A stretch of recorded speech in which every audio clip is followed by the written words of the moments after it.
আমার মতো আর কে আছো যে নাকি ইলিশ মাছ ভীষণ ভালোবাসো, তাহলে কিন্তু চটপট করে আমার রেসিপিটা অবশ্যই দেখা চাই। দেখো আমি কিভাবে মাছটা রেঁধেছি।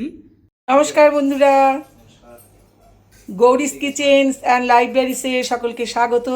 আমার মতো কে ইলিশ প্রেমী আছো, এই দেখো আমি আজকে একটু ইলিশ মাছ রান্না করতে নিয়েছি, তাই খুব নর্মাল ওয়েতে তোমাদেরকে দেখাচ্ছি। আমি যত রকমভাবে ইলিশ মাছ রান্না করি, কিন্তু এইভাবে রান্না করলে আমি দেখি সবচেয়ে বেশি ভালো লাগে।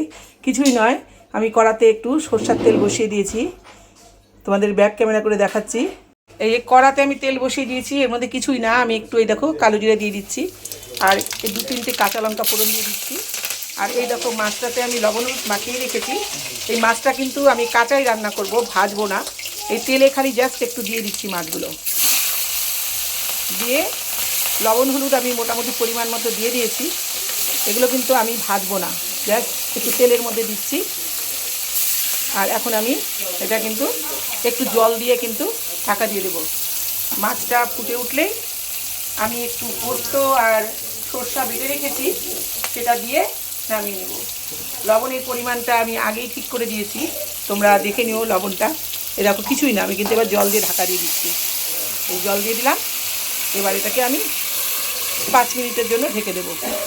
তারপরে এদিকে আমি যে সরষা পোস্তই দেখো, সরষা পোস্ত আর কাঁচা লঙ্কা বেটে রেখেছি, এগুলো মাছ সেদ্ধ হয়ে গেলে দিয়ে নামিয়ে দেবো।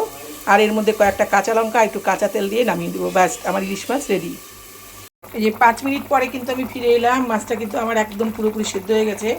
এবার এই যে সরষা পোস্ত আর কাঁচা লঙ্কা বেটে রেখেছিলাম, এর মধ্যে সামান্য একটু নুনও দিয়েছিলাম, এটা আমি এর মধ্যে ঢেলে দিচ্ছি। আর এর মধ্যে দিয়ে দেবো কটা কাঁচা লঙ্কা আর একটু কাঁচা তেল। এবার আমি 2-3 মিনিট ফুটিয়েই কিন্তু নামিয়ে দেবো। আর মাছটা আমার পুরোপুরি হয়ে গেছে। আর নুনটা তোমরা এই টাইমে একটু চেক করে নিও, আমার নুন একদম ঠিক আছে। আর তাছাড়া আমি সরষে পোস্ত বাটার সময় এতে নুন দিয়েছিলাম।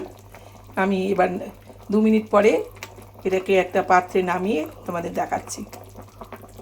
দেখো আমি অনেক রকমভাবে ইলিশ মাছ রান্না করেছি, কিন্তু এইভাবে এই প্রসেসে যেভাবে আমি রান্না করলাম, তোমরা একবার হলেও রান্না করো, আশা করছি ভালো লাগবে।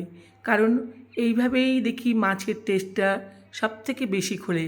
অনেক সময় আমি সমস্ত মশলা মাখিয়ে নিয়েও আমি ভাপানো করেছি, কিন্তু তাতে যতটা স্বাদ না লাগে এইভাবে রান্না করলে কিন্তু কালো জিরার যে একটা সুন্দর ফ্লেভার আছে সেটা এতে আসে, এতে কিন্তু মাছটা ভীষণই ভালো লাগে। তোমরা একবার হলেও এইভাবে নর্মালভাবে তোমরা রান্না করে দেখো, আশা করি ভালো লাগবে।